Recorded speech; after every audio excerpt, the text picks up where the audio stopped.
Ibrahim Touré thought this time would be different.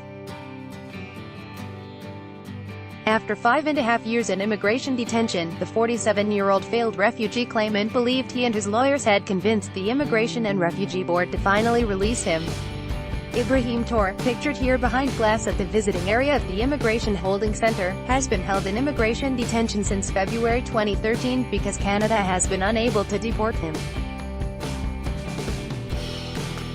He has appeared before the Immigration and Refugee Board 67 times. Photo by Brendan Kennedy. Ibrahim Touré, pictured here in February 2017 when he was detained at the Maximum Security Central East Correctional Centre in Lindsay, ONT, has been held indefinitely by the Canada Border Services Agency since February 2013. Anne-Marie Jackson, Toronto Star, this week. Following his 67th hearing before the quasi-judicial tribunal, he was once again denied. "I don't know how long this thing is going to go on," Touré said Wednesday in a phone interview from the Immigration Holding Center.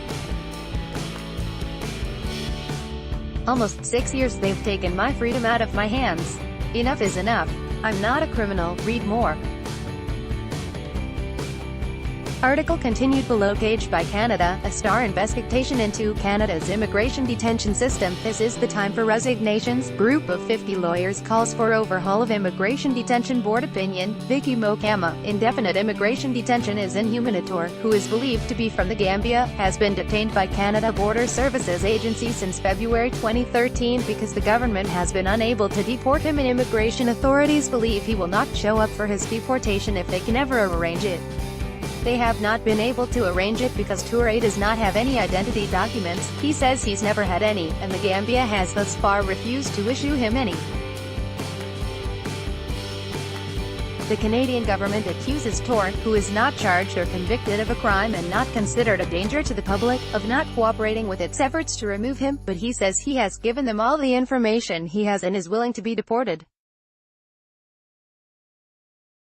Touré thought this was his best chance at release in months. He had multiple sureties and believed his lawyer had made a strong case. The last time he was this hopeful was in the fall when his lawyers took the government to Superior Court alleging his indefinite detention violated the Charter of Rights and Freedoms. Justice Alfred O'Meara ruled the government still had a right to detain Touré largely on the basis of what government lawyers described as a pending interview with Gambian authorities that O'Meara said could potentially lead to a breakthrough in the case. 9 months later, the interview has yet to occur and remains unscheduled. Article continued below. Touré, who spent the first 4.5 years of his detention in maximum security jail, insists he is cooperating. At the CBSA's request, he has signed applications for Gambian travel documents, he says. He has also provided the CBSA with his fingerprints and DNA and brought forward people from within Toronto's West African community to vouch for him. "I don't know what they want from me," he says. He is willing to comply with any release conditions the CBSA imposes on him. "If they want me to report every day, I'll report every day. I'll wear an ankle bracelet," describing Touré as seriously lacking in credibility. Presiding board member Harry Adamitis wrote that Touré cannot be trusted to show up for his deportation if the government can ever arrange it.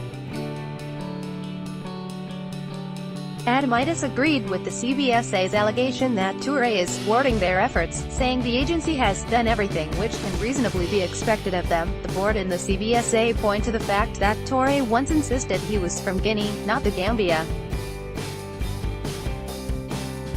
Earlier this year he was, for the first time, asked to fill out a family information form, in which he wrote that his mother may have been born in Senegal. He had never mentioned this before, but he had never been asked. The CBSA has cited this as an example of Touré attempting to muddy the waters of his removal. In interviews with the Star and submissions to the board, Touré, who is illiterate and has no formal education, has said his nationality is complicated due to the transient nature of his upbringing. He says he is not sure where he was born, but it was likely in the Gambia. He spent much of his childhood and adolescence in Guinea, where he believes his father was born, but he traveled back and forth between the two countries regularly. His parents are both dead. In his decision, Adamitis concedes that despite CBSA's efforts, little has been achieved, and there is no clear path to securing a travel document. He said there is no way to estimate how long it will take to deport Touré, and the legal validity of his detention is strained. Under these circumstances, continued detention amounts to warehousing Mr. Touré until some breakthrough occurs. This is untenable. Adamitis still ordered Touré's continued detention. Touré's lawyers had presented a release plan that included 4 bondspeople, who together put forward a combined $20,000 to ensure Touré's compliance with whatever release conditions might be imposed. Adamitis rejected the plan due to what he said were untruthful statements by the primary bondsperson about his relationship with Touré. Specifically, Adamitis took issue with the fact that the bondsperson, who is 15 years older than Touré, claimed they met when they were both teenagers in the Gambia. If the panel cannot trust in the main pillar of this release plan, then it must be rejected, Adamitis wrote in his decision. A recent audit of immigration detention reviews for long-term detainees, released Friday, identified systemic problems with how Immigration Division board members conduct detention reviews. The audit cited a lack of procedural fairness for detainees, a culture of unquestioning deference to the CBSA, a sloppy and inconsistent approach to fact-finding, and a system that is generally stacked against detainees. In response to the audit's findings, a group of 50 lawyers called for the mass resignation of Immigration Division board members, who preside over immigration detention reviews. The Immigration and Refugee Board's new chairperson, Richard Wex, who was just appointed this week, has directed his staff to review the cases of detainees who have been held for more than a year. Touré, meanwhile, says he has not been able to sleep since the decision, and he can't stop thinking about how long he might be detained. "When's this thing going to be over?" he said. Brendan Kennedy is a Toronto-based investigative reporter. Follow him on Twitter, @BKennedyStar.